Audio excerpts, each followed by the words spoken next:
ran 7 grand worth of ads and sold $400,000 worth of roofs. So today's guest is one of the sharpest minds in the home service space. So it's costing us $1,500 to $2,000 a month to have this problem. We built this automation. What do you think it would cost to fix it? The cost to do that was for the month was 61 cents. And today he's here to share a story that just proves how much opportunity still exists in the trades. Their close rate went from 28% to 30.8%, which translated to another $160,000 in sales. If you think AI is going to kill jobs, stay tuned because this conversation might change the way you look at commerce technology. Home services contractors have that problem.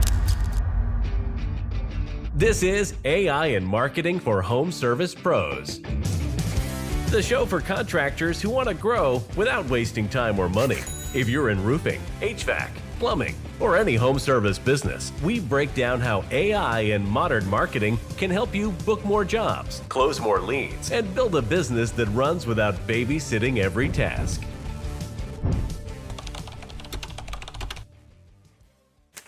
All right, guys. So today's guest is one of the sharpest minds in the home service space. One of the few people who can talk about AI, philosophy, and automation in the same sentence. Actually make it work all for your business. I'm talking about Adam Sant, founder of Roofing Business Partner, a company that's helped roofing contractors scale using a mix of data-driven systems, stoic principles, and AI-powered tools. He's a Christian, a father, and a builder of both the roofs and the people. And today he's here to share a story that just proves how much opportunity still exists in the trades. Or if you think AI is going to kill jobs in the trades, Adam says the opposite. He believes it's going to create jobs, and he's here to explain why. Stay tuned because this conversation might change the way you look at commerce technology, growth, and the future of business. Let's get into it. Awesome.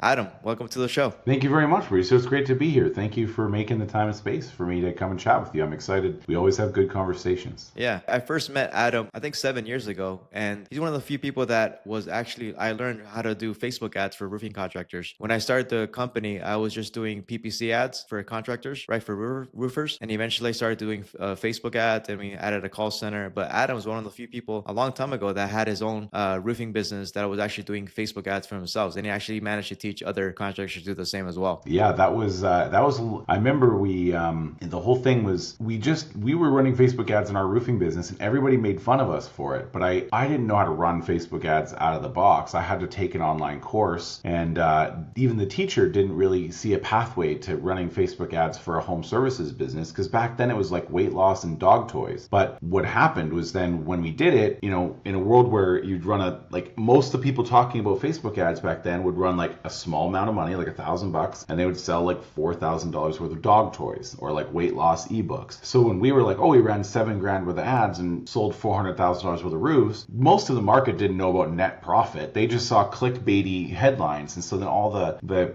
everybody was trying to make their name in Facebook ads back then. And so we got interviewed on a bunch of podcasts, and we all of a sudden, like a year and a half later, if you looked up roofer and Facebook ad, my name showed up, and I was just talking about my results in my roofing business. And then I thought, wouldn't it be cool to start a podcast? Because all these roofers started reaching out to me, so I thought maybe I should start a podcast. And I was like, I didn't know what to call it. I was a partner in a roofing business, so I called it Roofing Business Partner. That's as far as the name went. And then I just started doing it because I thought it would be kind of cool to have a podcast. And then I started helping roofers, and then start this like school, and then this whole been one big accidental career. It was never intentional. Yeah. Awesome. So let's get started. So why should contractors start using AI? Well, in some ways, because everybody else is going to, right? It's a certain degree is just you have to kind of get on the bandwagon. But then it comes down to like, what is the real promise of AI? AI is really just another node on an automation. There's this kind of joke in the community that's like, when it's new, they call it artificial intelligence, and then when that becomes kind of mainstay and everybody understands it, becomes machine learning, and then after that becomes even more mainstay, then they just call it automation, right? And so it's just the next node in your automation, in that now you have the ability to connect a tool, right? So your software and a memory to a large language model and give it context about your business so it can take action. So spoken financially, right? When you have a billion PhDs that just came on the labor market, AI, and those billion PhD level brains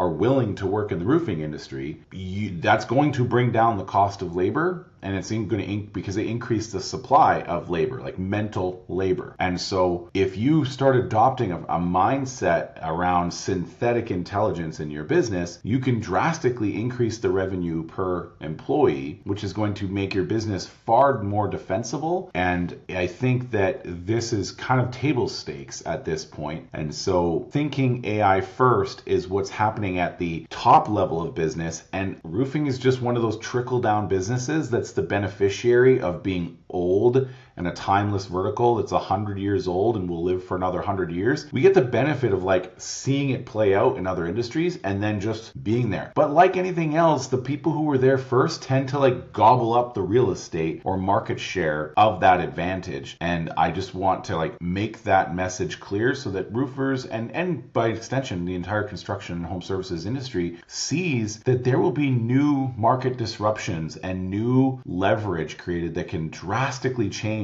like any individual market share. So the small people don't have to be small, and the big players might not necessarily stay big. Yeah, exactly. What are some of the competitive advantages that you think a contractor, a tradesperson, a roofer can have by using AI like today? All right, so let me break it down to like an example in my own business, and then we'll kind of expand it out. So in my business, we have this process where when every time contractor sends us a work to do for them, a ticket, we open that ticket, we do the work, and then we close the ticket, and then it sends them a feedback survey and an email.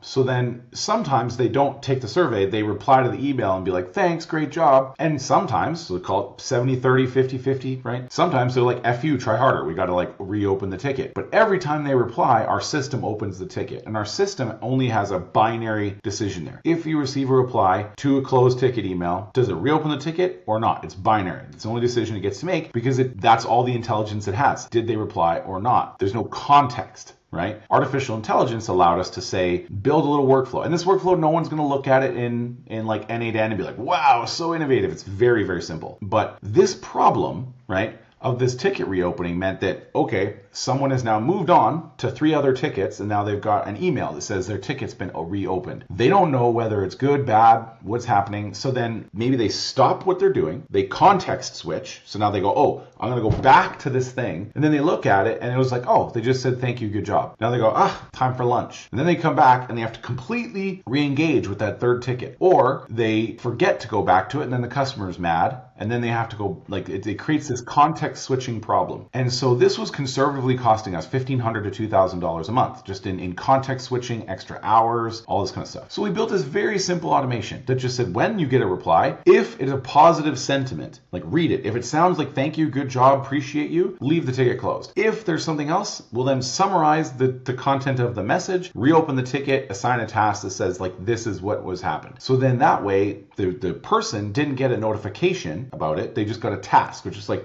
put itself onto the list. And I asked people, well, what do you think it cost me to put this synthetic brain in front of this? It was costing us $1,500 to $2,000 a month to have this problem. We built this automation. What do you think it would cost to fix it? Some people say 100, some people say 1,000. They're like, oh, it probably cost you this much in automation cost or whatever, right? The cost to do that for the month was 61 cents. So how many things in your business are costing you $1,000 or $1,500 a month or $500 a month that could be fixed for 61 cents? Yeah. So what are some practical ways of doing that? It helps to know that there's something called, like, everybody hears the word agents and AI, and there's a glossary of terms that I don't know if the listener has. Yeah. So we'll look at like a word like ambient agent. What is an ambient agent? So an ambient agent means it works in the background. It's like an employee. This was that agent. It's not running all the time. It's waiting for something to happen and then it takes an action, and it's kind of ambient, but it makes a decision on your behalf. And then you can choose 3 ways that an ambient agent works. Completely autonomously, human in the loop, where it says, hey, I need your help. I just need you to tell me what to do.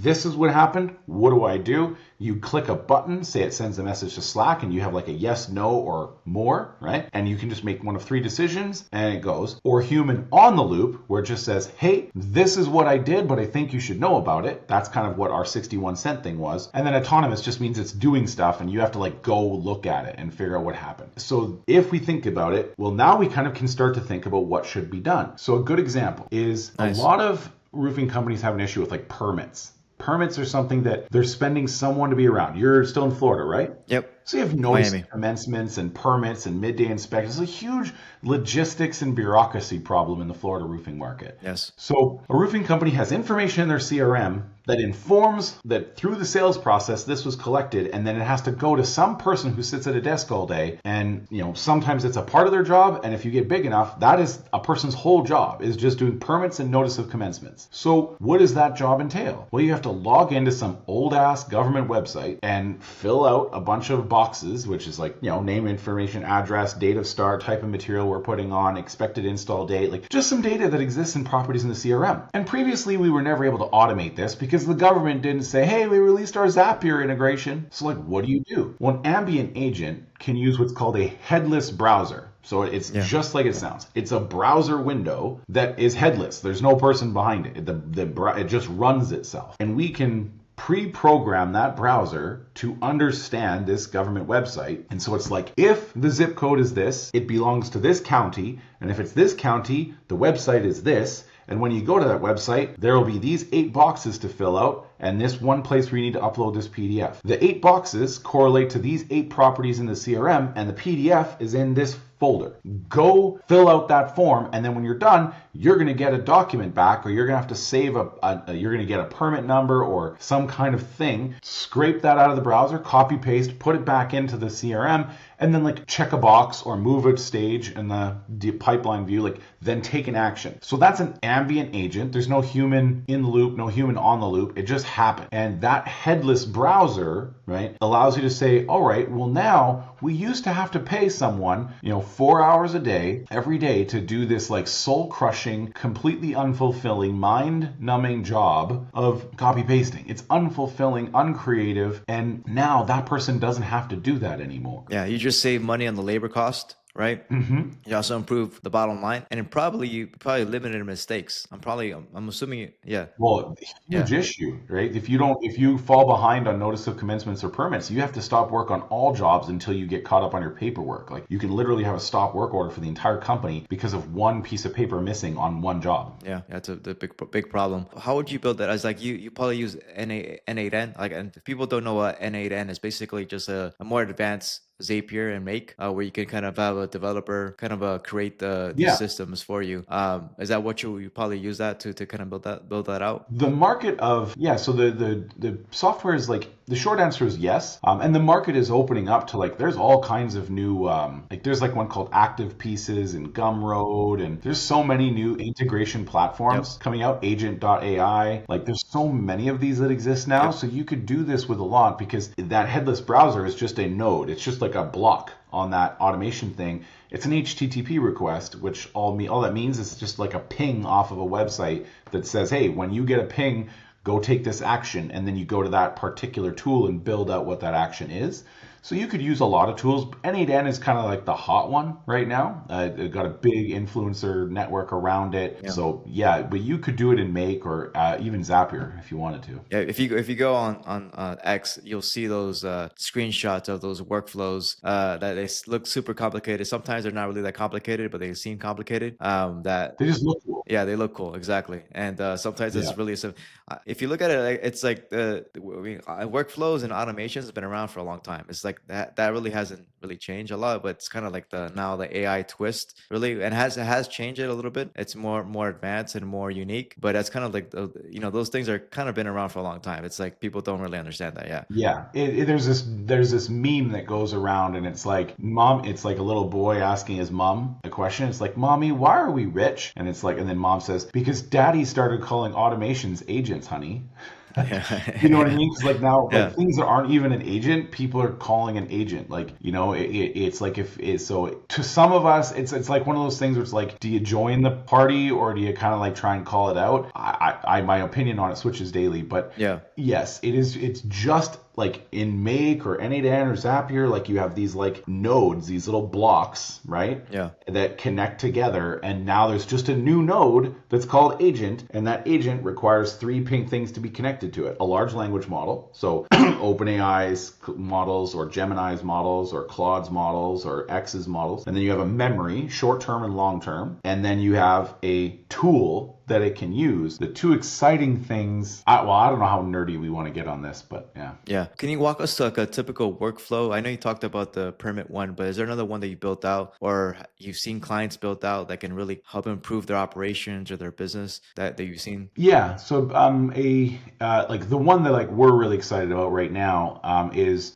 everybody to me, my algorithm makes it feel like everybody and their uncle knows about voice agents. So sometimes I feel like I'm just like another voice in this like echoing stadium of people talking about it. Yeah. But when I talk to home services contractors, they're just seeing like an echo. So it's for me, it's not as that innovative, but the whole idea is that the ability to make it so that something answers the phone and can be helpful to a customer and then take action in your business is huge. And so essentially what we saw, we tried like 60 different tools out there that were like considered a voice agent. And so all that is it's the tool that it has access to is a voice, right? And then the large language model allows it to have a conversation no different than when you chat with it. And then it has a memory, short term, and like what did the person say 2 minutes ago? It also has a long-term memory, like what is the context behind my business? Because ChatGPT can tell you what Jeff Bezos said on stage at something 20 years ago, but it can't tell you what your PTO policy is. You have to give it a knowledge base. But then when you do that and you connect it to a tool of voice, that's a voice agent, or another tool, which is a phone number, right? Well, then now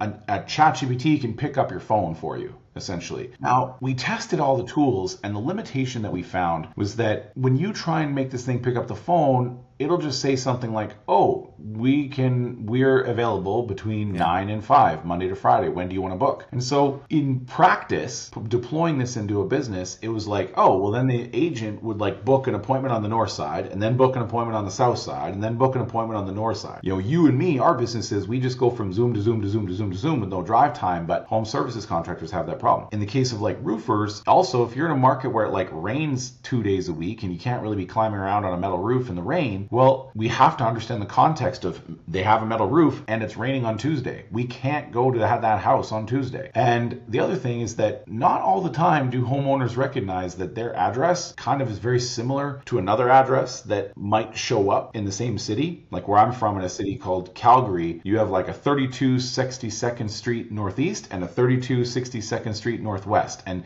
that one character means an hour drive time difference. So it goes and looks at the house on Google Street View, takes a picture of it, and confirms that with the homeowner. Like you live in a white house with blue trim and a red door. Yes? So we tried to find a tool that could do all that, and it couldn't. So we had to kind of custom build that. That is something I'm really excited about because the numbers behind it is we had a client who was getting 369 digital leads a month. 61 of them, they had never booked an appointment. And when we investigated that, 80% of them were evening and weekend leads. So people who reached out in the evening, everybody who bought a roof would have rather bought a boat. So nobody is like, they just want to find the fastest pathway to meaningfully move towards solving their problem. And if you call them back an hour later or on Monday, it's like someone else who wanted it more has already got the appointment. And this homeowner makes an arbitrary decision whether to pick up the phone, take the call, like whatever. So this thing being able to meet people where they are, the firefighter who works nights and is shopping for a roof while he's at the fire station at 10:30 at night, sitting around doing nothing but work out and wait for a bell, he needs to be able to be met where he is. And to put this intelligent thing in place allows us to do that. So then that turned around, first of all, those 369 incoming digital leads, every single one of them requires a 10-minute phone call. So we just gave their inside sales reps 3,690 minutes back for the month. Their close rate went from 28% to 30.8%, which translated to another $160,000 in sales. But then those 61 leads, like this was pretty consistent for them. They're in the Carolinas. It's a pretty like steady lead flow. So the next month they booked of those missed appointments, they solved that about 80% of the time, which at that 30.8% close rate, it translated into another, I can't remember the exact number, I'd have to go find it, but it's another, I think it was about another $100,000 in revenue. I mean, when you do 61 times 0.8, that's going to be 48 deals times 15,000. You're talking, Yeah, like 300,000 in sales. Like it's a huge number. And the other big thing about AI that I have to say in this is that it allows software to move from an access, like you pay for the software a monthly to be there. Now we can have software, we get to pay for results. So the way that we priced it was, instead of paying monthly for this thing to turn on or to pay for minutes of time, we just charge people for the appointments that it books. And this isn't a sales pitch. It's like, I'm trying to reframe the way that people on the other end of this podcast think about software and buying things. Is like, you get to now say, hey, I want to implement AI, but I want to pay per result. I don't want to pay for it to be on. And so the way I look at it is, when we sell this agent, it's like you're paying a recruitment fee where we're going to train this agent for your company for a month's payroll of this typical role, right, is about what it costs. And then after that, that employee works 24 hours a day, 365 days a year. It can take 10 calls at once if it had to, but you're only going to pay when it actually books the appointment. So if it books a spam call or calls a customer 6 times and on the 7th time it books the appointment, you're only paying for that appointment to be booked. So it allows me to kind of feel really good about what I'm selling. Because if I go way back to when I had that school for Facebook ads, what I hated was that I sold $400,000 worth of people who bought the course. 1% of people made it to the last lesson. That felt really icky.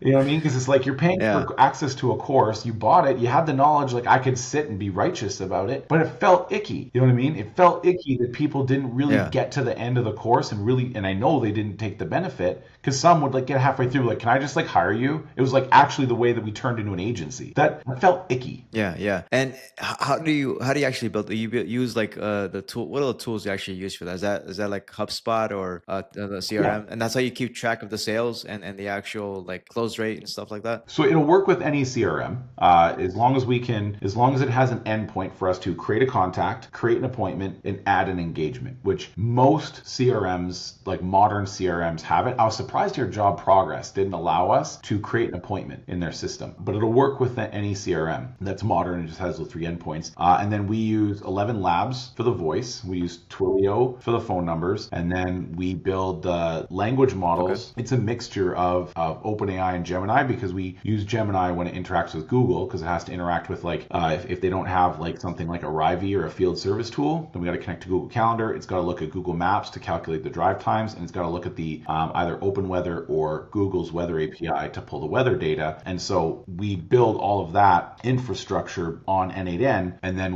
but it's like every time it's a little bit different, because if they have like it's a unique for each client, right? I'm assuming. Yeah, because like someone will have like Roofle, and a Roofle lead requires it to be aware of the fact that there was a price, and an Angie's List lead requires a level of harassment that you would never put on a web lead. So we have to customize, and then we also have to build a knowledge base of that roofing company where it can communicate like whether they charge for inspection or not, or how they handle a realtor call. And so our prompt is about 8 pages long, which is really incredible, because that agent is like an employee that reads the 8-page part of the SOP for your business every time they pick up the phone. Yeah. And how do you get the prompt? Do you get the prompt from the actual, like, you work with the actual client from their website, their marketing materials, from the FAQs? Like, how do you actually develop that? So the 8-page prompt is kind of like, this is how you handle a call. So you would be really akin to like an SOP or like an employee handbook. Like if you had like an SOP for how do we do a lead intake call, what are the questions we ask, what are the variables, like that is more the process. The knowledge base is built in a tool called Vectorize. And it's essentially like I said earlier, it knows what Jeff Bezos said 20 years ago, but doesn't know your PTO policy. So it's something called a vector database, and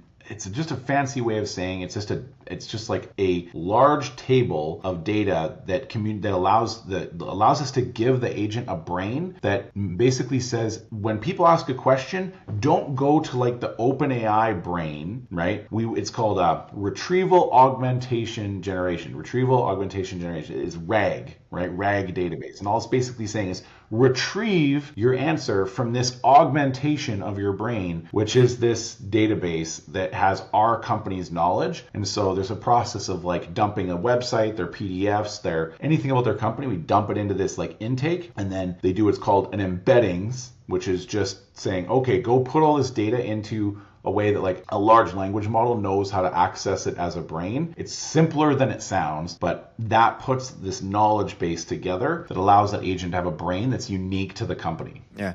I mean, thinking about what you just said, this really applies to like most trades, like the HVAC, and plumbing, pest control. They all have to drive to get to an appointment, right? It's dependent on the weather a lot of times with these trades, right? It's depending on the season, right? Depending on the zip codes, all these different things that this actually, I mean, all these trades that are driven by the actual weather, by the time of the year, this is something that they can build themselves, right? It's something that can apply for them. It just has to be like customized to each individual business and trade, right? That's great. Yeah, you get to customize the voice even, Yeah. right? Like some people have like a British guy, other people have like a young girl, some people have Burt Reynolds for a voice. Yeah. What do you think some of the fears that contractors have with AI? How do you think they should overcome them? Well, there's this general fear that it's going to cause us to like lose jobs, right? So like when we think about the smaller contractors, they're thinking like, well, these big companies are going to come in and do all this AI stuff, and then they're going to become so much more financially effective, right? And there's this fear, but it's actually, if you just, those companies are really hard to pivot. They're really hard to like move and maneuver, and they just get a lot in their own way. And then the smaller companies, they're really in a place right now where they don't have the bureaucracy of a bunch of people. One of like the greatest adopters I've seen is a guy from a company called Action Roofing out of Canada. He is like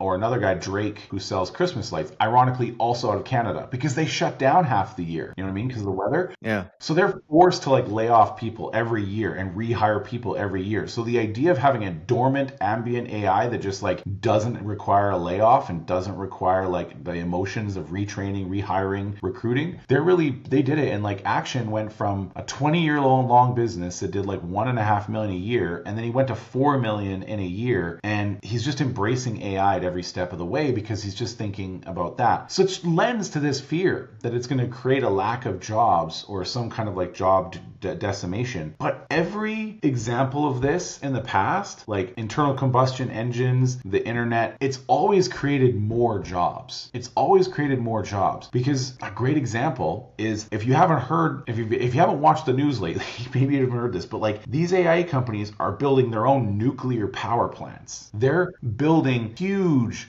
data centers. This is creating so much work in HVAC. Like, you know how much HVAC you need to cool a data center? Like, they want to build them in Canada because it's got natural air conditioning, right? Like the amount of plumbing. You know how, like, have you looked at what the size of like that supercomputer that runs Grok, how big that building is? It's massive, yeah. A massive roof. And do you know what the cost of a leak is on if you have water drip down on a tower that has 20 HPU 1000s in it? That's like a $2.5 million bucket of water. Like the amount of work and the expectation of high quality construction that's going to happen as a result of this, you're going to see the greatest boom in the trades business that you've ever seen. I agree with you. I think there will be some job loss in the white collar section. Actually, a lot of white collar jobs will be gone, I think, depending on what kind of jobs. But a lot of them, yeah. But you could have, like, a roofing company is going to have less need for a permit person, but they're going to need an AI engineer. So I'll give you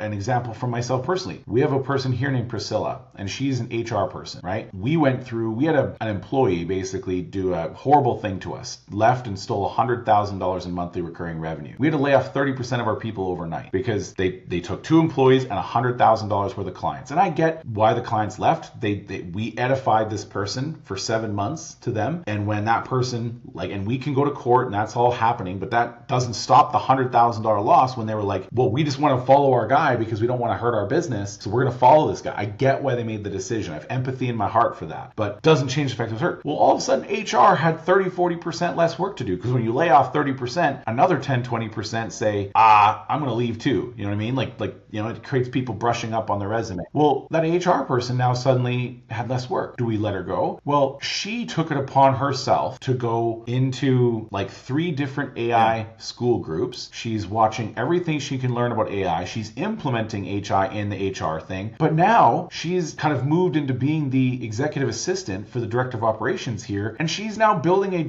a private app in the QuickBooks developer workspace. And she's trying to build some kind of like automated CFO type thing. This was not her career path. She was just suddenly allowed to be creative and to be a problem solver. And I just didn't get in the way. She just went and pursued this on her own, and I just supported it. I just say, no, this is your job. Do your job. You know what I mean? Yeah. And now she's doing like 6 things that are completely different. And it's amazing. Yeah. I think that is what you're going to see. You're just seeing this. You're seeing a decrease in need for certain things that can be automated, but then a massive need. And it's like you literally just can ask ChatGPT to teach you how to do it. You don't have to go to school. You just be like, hey, ChatGPT, my job's being eliminated by AI. These are the skills I have. These are the problems I'd like to see solved in the world. Teach me how to make those problems better. And it will literally you just keep asking it questions until you get the answer.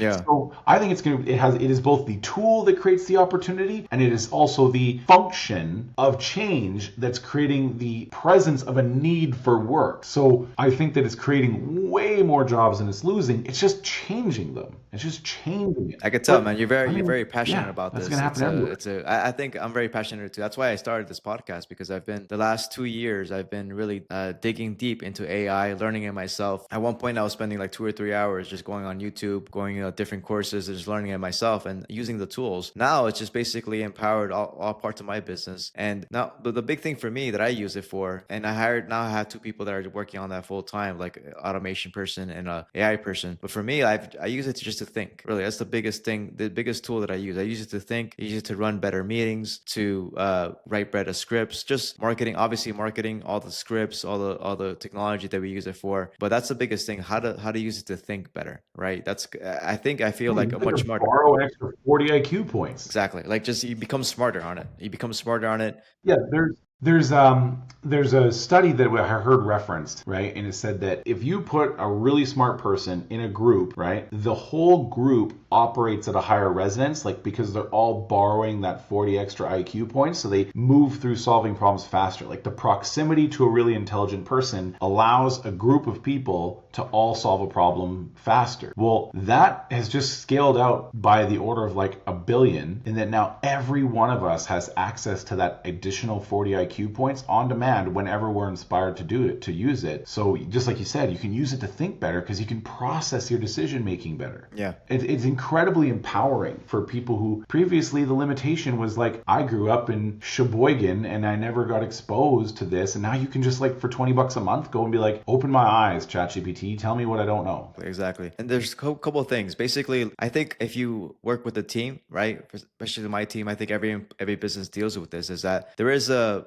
kind of a fear with employees using AI, right? Like I talk about it myself. Some people in the company are using it themselves, but not really everybody is getting it to actually use it, right? And that's kind of like a typical fear that a lot of employees have. So have you had that experience before, where you have like, hey, let's start using AI. You have 10 to 15 people or 20 people working for you. How do you get them to actually use AI? Have you had that before experience? Yeah, we when the Shopify CEO sent out the letter to all his employees and said that like using AI is now like basically the summary of it in the headlines was use AI or you're fired. That was basically what Shopify's memo said. And when he said that, I had the same meeting with my team. And I had a picture of like Friday the 13th, Jason Voorhees basically saying like, this thing is coming for all of us. And I did have some resistance. I had a graphic designer who was like, I went to design school for X years and like AI can't do my job. And it's like, and so we had some initial resistance, and then we had some people who you're like, hey, here's an axe, chop down this tree, and they instead try and like invent a chainsaw because they just want to play with AI. So there's 2 sides, right? People who refuse, and the people who can't just go do the job. They got to try and figure out a way to get AI to do it for them, and they'll spend 6 hours trying to solve an hour-long problem because they just want to play with AI. So you have both things you have to do. I don't think I've nailed it yet. We definitely, I would say, have a probably higher degree of AI because it's just just another tool, right? And the tool doesn't matter as much as the process, and the process doesn't matter as much as adoption. I've been saying that for years. So it's just another tool. But I think that if you create an environment of safety where people are free to try things and people are free to make mistakes and have the AI accidentally say the dumb thing, or maybe something comes out with a spelling error because now they're moving faster and they're not catching that the AI generated image has a spelling error. If you create the freedom for that to be okay, then people will try generally to embrace it. And you just have to, I think, give them the assurance that this isn't me trying to get you to do 5 times the work for the same amount and then fire you. It's like, no, I want you to be able to do 5 times the work so I can pay you twice as much and I don't have to hire the next person. Exactly. So let's talk about marketing. What's the number one marketing KPI or metric that any business owner, like in the trades and a roofer, should look for? Yeah, I actually learned this from a client who was very successful. He sold a health health insurance for seniors business. Like they phoned home seniors and sold them like health insurance or some kind of medical plan. So his whole thing was like, how do I get to the point of pushing a button and getting a sale? That was how he treated that previous business. He sold that for $80 million. But his best friend from high school was an OC rep. So his friend from high school was like, hey, I heard you're rich. You should start a roofing company. So he started one, and he went from like zero to 16 million in 18 months, and then 16 to 32, and then 32 to around 42, and they're kind of like now going through another growth. But he said to me when we were building his HubSpot, he said, Adam, I just want to get a lead for $300 that closes at 30% at a 40% gross profit that I can get the money back in 30 days, because then it's customer funded acquisition. And I said, okay, well then how do you quantify that $300 lead? So that's like his top level KPI is 300, 30%, 40% profit, 30 days, right? And then he said, I don't care what the channel is. If it's carrier pigeon, smoke signals, Facebook, TikTok, Google, phoning, door knocking, I don't care. He looks at door knocking as like, okay, he looks at door knocking as marketing, not sales. And then the next level KPI was, I need $15 to $50 cost per 1,000 impressions. I need 1 to 3% click-through rate, and I need 3 to 10% conversion rate. Those numbers are going to fluctuate anywhere in between. And then, so if I get a $100 lead, and I guess we should clarify, $300 appointment or a marketing qualified lead. So if he gets a $100 lead, but only 1 in 3 of them book an appointment, well then that's a $300 appointment. Yeah. Or if you get 30 leads at $10 a lead and only 1 of those books an appointment, then still a $300 appointment. So like Facebook was a terrible channel for them. They would get like tons of leads, but they would never get a hold of them. Well, they put an AI agent in place to contact those leads to decrease the burden on the humans. And then they were able to get it to the point where all those crappy messenger leads did turn into a $300 appointment. And yeah, there's 26 of them that never responded. Who cares? You got a $300 lead and your sales process closes them at 30% at a 40% gross profit. And if you can turn that into cash in 30 days, you're getting paid to service the first lead before you have to pay for it, so you can afford to buy the second lead in the same period of time. Yeah, that's amazing. So he came up with that number, I'm sure, like through reverse. Like he basically, okay, this is what the cost is actually to actually sell a roof, right? And I need to figure out how to make a profit based on how much money I'm going to be spending on the actual qualified lead, right? So he works, I'm sure, partly backwards, right? Where he actually you work your way backward, because the average ticket at the time was like 18,000, right? So now if the price of the roof has increased to 21,000, right? Well, then maybe the cost per lead creeps up to 450, because his cost of acquisition, if you take 450 and divide it by 0.3, that's 1,500. 1,500 divided by 21,000 is 7.1%. So, he's paying a lot of people want to spend 5% on marketing, and that's what they say. I want to spend 5% on marketing. It's like, that's great. Maybe you're spending 5% of your current revenue, but maybe you got to spend 7% of your current revenue to get that to eventually be more money, right? Yeah. So he's forward investing for market share because he's looking at it as a land grab, right? So he spends a little more money on marketing than other people, but he's not afraid of a small business. He sold his last company for $80 million. So like that's a multiple of profit. He's not even at $80 million in revenue yet. So he's investing to build something big. I don't expect everybody to think like that. It's just that you can. Yeah. What do you think this is a very common argument. I've heard like all different like things, opinions on this, but what do you think the average contractor should be spending on marketing budget wise per year? I think that number is evolving. Right now you have private equity trying to do a massive land grab because they all rushed in and they spent, like, the short answer is like 5 to 10%, but like that's a huge difference, right? And it depends on the company, but like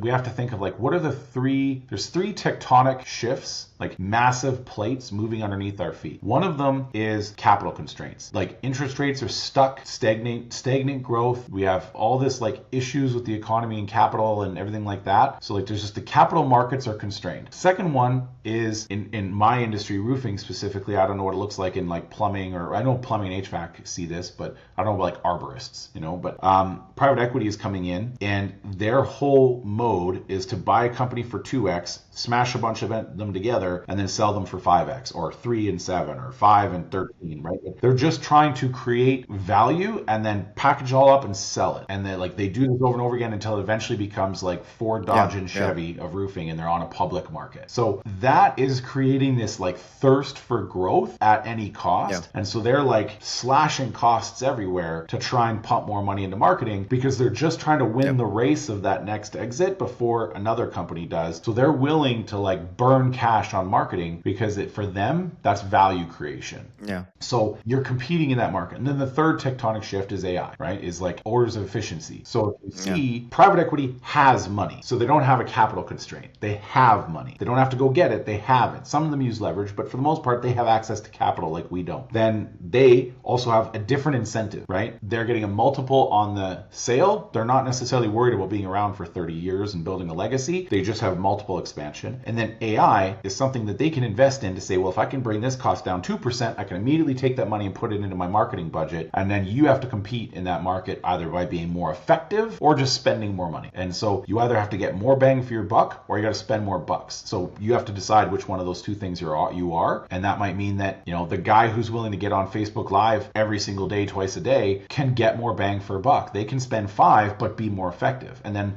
equity will just bury a market in cold callers and flyers, but they're going to spend 7. Yeah, exactly. Yeah, it's a tough thing, because what I've seen is that the cost is rising everywhere, right? And on ads, it gets more expensive to acquire a customer in Google, on Facebook, all these channels. There's more competition. There's more people doing LSA. Like it's competitive everywhere, right? So it's getting more and more competitive. So it's tough, because a lot of contractors are hesitant to spend the required amount sometimes to be successful. I think based on my research, I think they say you say 5 to 10%. I say very few contractors are actually spending that amount. I would say probably the average is 1%. Oh yeah, they're not doing it. Yeah. But like we did a secret shop of roofing companies. We built an agent that sent to 2,000 contractors that headless browser thing. It logged on to 2,000 roofing company websites at 7 o'clock at night on a Friday. And it filled out the contact form, sent the lead, and we used a fake email and a fake phone number, and we monitored the responses. And so it says like, who was it? It's like Louisville, Kentucky, right? There are 61 contractors there. Bone Dry Roofing was like the runaway winner on lead response. Instant response, instant human call, instant email, multiple attempts to follow up, very perseverant, lots of like really good engaging emails. Then there was like 3 other companies that were kind of like in the top, and then it was like 50 feet of crap below that. So Bone Dry Roofing doesn't need to find a new marketing agency. They know what they're doing, and they don't need me to come and build them a system or an automation. They know what they're doing. But the problem for the 50 feet of crap below that is to say that they just have a bad lead response or a bad marketing is too surface level. And I like to relate it to things that people can understand, because they're the person that if you or me or any marketer cold called them, they'd be like, oh, you guys call me all the time. I get all these calls. Everybody promises they can do that. They're crusty to sell marketing to. Well, if you saw most of these contractors, when you look at them online, you can see that they're doing a shitty job. Like you or me or anybody in the space, like in the service side of this industry, we can see what they're doing, and we can see that they're doing it wrong. If you saw 12 400-pound people sitting on the side of a sidewalk, and they were like 400 pounds just standing there eating ice cream, if you're in the personal training, health space, health food, mindset, coaching business, you would eventually figure out, hey, on Brown Street, there's like 12 400-pound people standing there eating ice cream. And every day, somebody would walk up, hey, I can teach you to eat better. Hey, I can teach you how to work out. Hey, I can teach you how to get your mind right so you can see and believe in yourself to lose weight. Hey, I can teach you how to walk 10,000 steps a day. Have you tried buying a step counter? Have you tried buying a walking treadmill? Have you tried like this or that? I can help you find groceries. I'll cook for you. I'll do a meal planning service. After a week, they'd be like, oh, there's all these people coming all the time. And like, I tried it a few times. Didn't work. It's like, and it's like, great. Did you commit? commit? Like, how long did you do it? Like, well, I walked for 30 days and I didn't have a six pack. Okay, well, it takes longer than that. Well, they told me it would be. It was like, that's because they're trying to sell you. But they would get crusty to deal with. But it's like, the reason that you're getting these calls is because it's obvious that you're not solving the problem, because everybody can see it. And so you still need to be sold the solution, because anybody who's in the business of selling the solution knows where to find you, what to look for, and you display the traits of the problem. And so it's like, nobody's calling Bone Dry to sell them an AI agent. Nobody's calling Bone Dry to sell them marketing, because they already got it figured out. Yeah, and they're one of the biggest guys out there that I've read. I mean, it's called I call it curb appeal, right? I think contractors instantly understand that if you show up in a rusty old truck, right, it's gonna hurt their sale process, right? It's gonna hurt their possible sale. But a lot of times, if you have a crusty old website that looks ugly, that's a perception that that these customers are having when they see you online. It's like an rusty old truck. It's not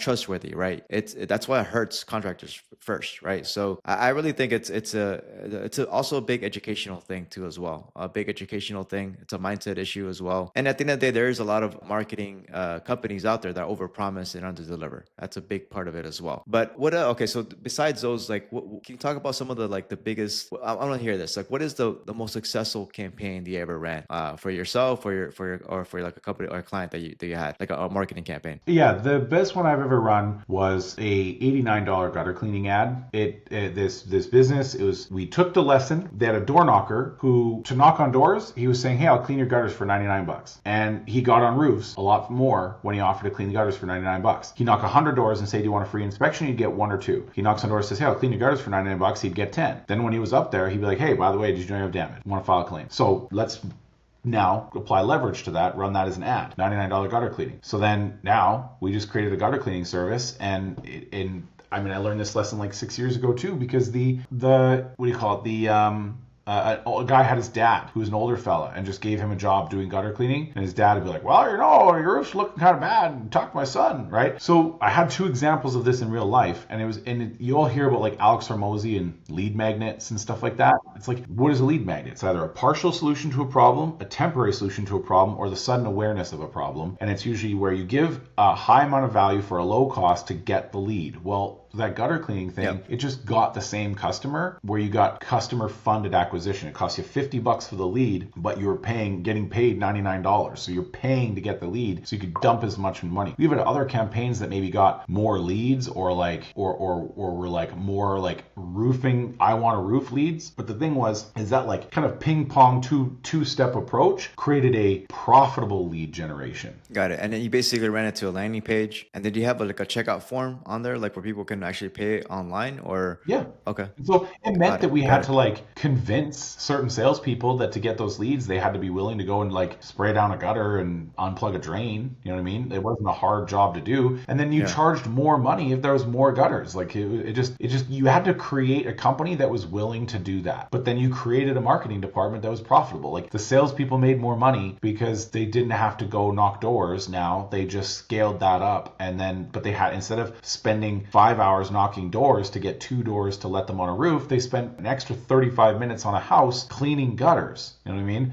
But now they didn't have to knock anymore. So it was a change in just effort. What effort are you putting in to create the opportunity for your sale? Is it walking or is it cleaning? Yeah, awesome. So yeah, where can people find you? Where should people look you up? I found out recently that more of my best customers all seem to like X. And I don't go on X a whole lot other than like read the news. You know what I mean? Like I don't participate and post much. So I'm like, this is like the first time I'm asking this, but like follow me on X at Roofing Partner, or you can just go to roofingbusinesspartner.com. But like, I'm just like, I want to find some friends on X. And I found that I was like, wait a minute, more of my customers are on Facebook, but more of my best customers are on X. So if people are on X, I'd love to connect. Are you going to start posting content there? Yeah, I think I'm going to start I like to write. And so I want to participate more there. So I'm trying to like give myself some dopamine hits for being on there. Yeah, I think I've started writing on Facebook again, but I think X, I want to start doing it too as well. It's a good platform. I do see a lot of successful contractors are on it, surprisingly. But I mean, I think Facebook has been the number one where people find each other. I think, but I think X is the next big one. But Adam, man, it was awesome. Thank you for everything. I really appreciate it. Of course, man. It was awesome to be here. Thank you, and have an awesome day.